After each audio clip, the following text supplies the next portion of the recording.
You live here? Yes. Well, maybe you know what a zombie is.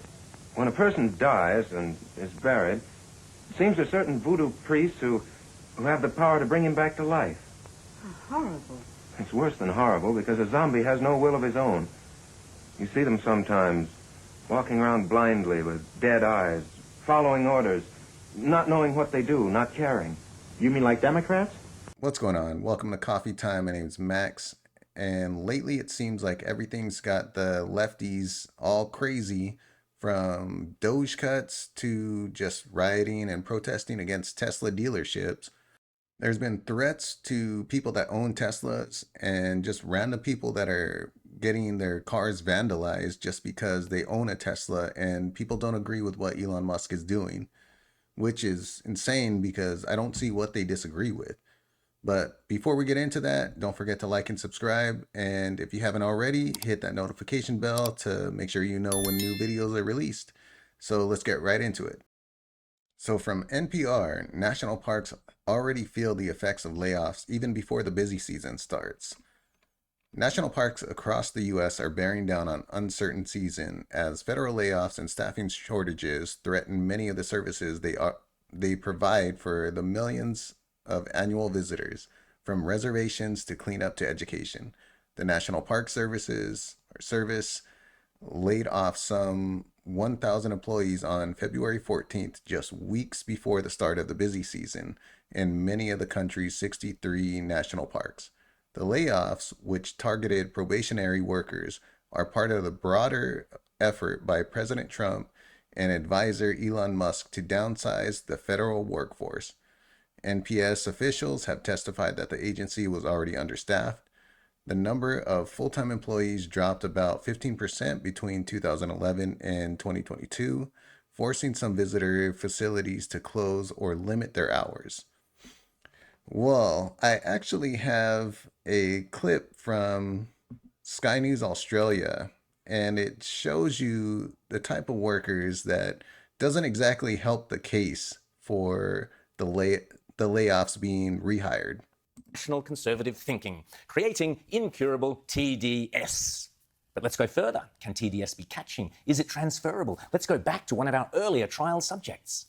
And I'm reading posts from the National Park Service and the coalition that they have put together of the thousands of Park Service members that are ready to fight for our beautiful national parks. Well, let's go check out just one of those national park defenders then. Here's one I selected at random. Middle finger to my haters, are you jealous? Been knew I was that I didn't need a man to tell me. Now that's very interesting. No nose ring and no facial piercings, yet clearly a case of acute TDS. So yeah, I don't know about you, but for me, that doesn't look like somebody that I would want rehired back onto the National Park Services. Yeah, don't judge a book by its cover and everything, but some cases like that one, it's not just by the cover, but it's by exactly how that book's presenting itself, because I don't know what that was, but I wouldn't want that crazy TDS deranged person in the parks doing anything. But that's definitely not all, because the crazy leftists have been going and vandalizing all the Tesla dealerships and anybody that owns a Tesla, despite whether they voted for Trump or not. And there's actually been a lot of intimidation going on. And I actually have another clip here from KTLA 5. And this is what's going on. It's some intimidation tactics by the quote-unquote protesters. And it's not looking too good. Rick Green, there are at least two people here on Glendon Avenue who got one of these handwritten letters telling them to get rid of their Teslas. One of the recipients tells me she is offended by this letter. She feels violated. As it happens, she says she is not a fan of Elon Musk, but she bought her Tesla back in 2019. It's paid off, and it's not as though she can get rid of it entirely. We do have video of the letter that Abby Berman received in her mailbox over the weekend. It's written by a woman named Rebecca, and it says, quote, "Dear neighbor, won't you please consider getting rid of your Tesla vehicle? The message you are sending at this point is, quote, I am a Nazi too. And the return address, as it happens, is a fake one."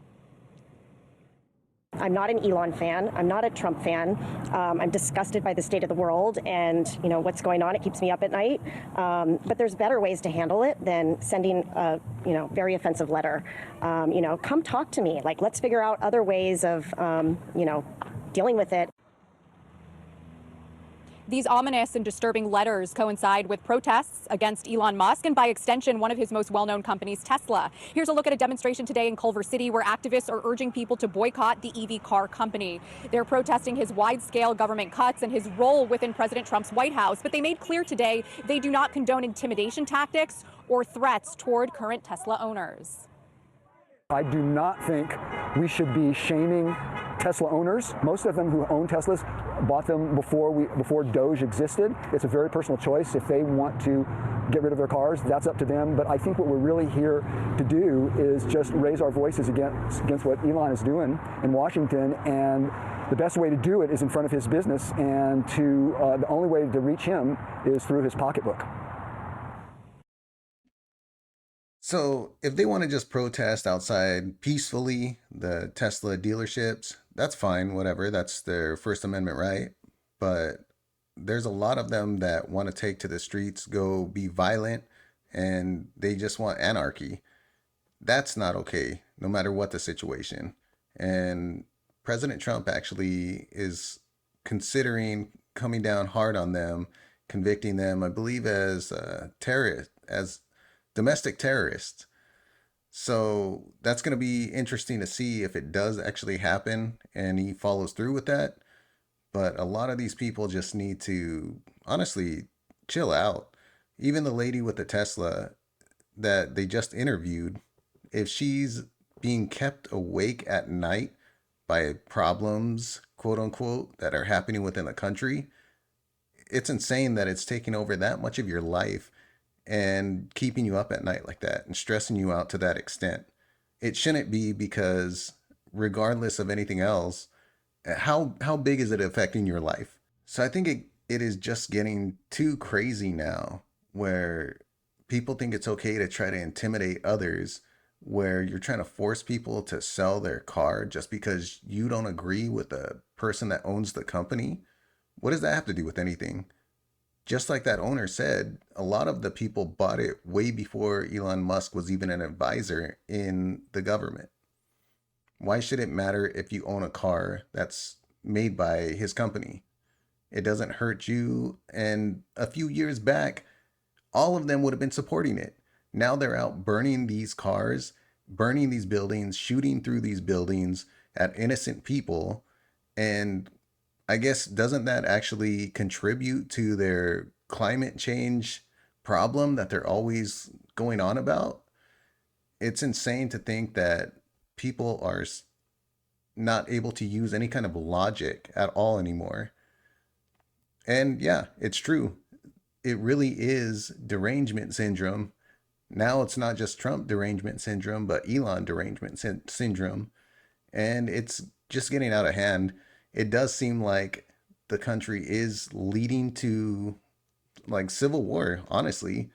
Hopefully it never gets to that point, but it doesn't look like you can reason with any of these crazy leftists now. Some of them, I guess they would be more traditional Democrats, like those ones you saw at the interview, but a lot of them are just going out of hand. It seems like they just hate the country too much to ever side with somebody that differs in belief than them. That's all I got for you today. Let me know what you think in the comments. Don't forget to like and subscribe. And until next.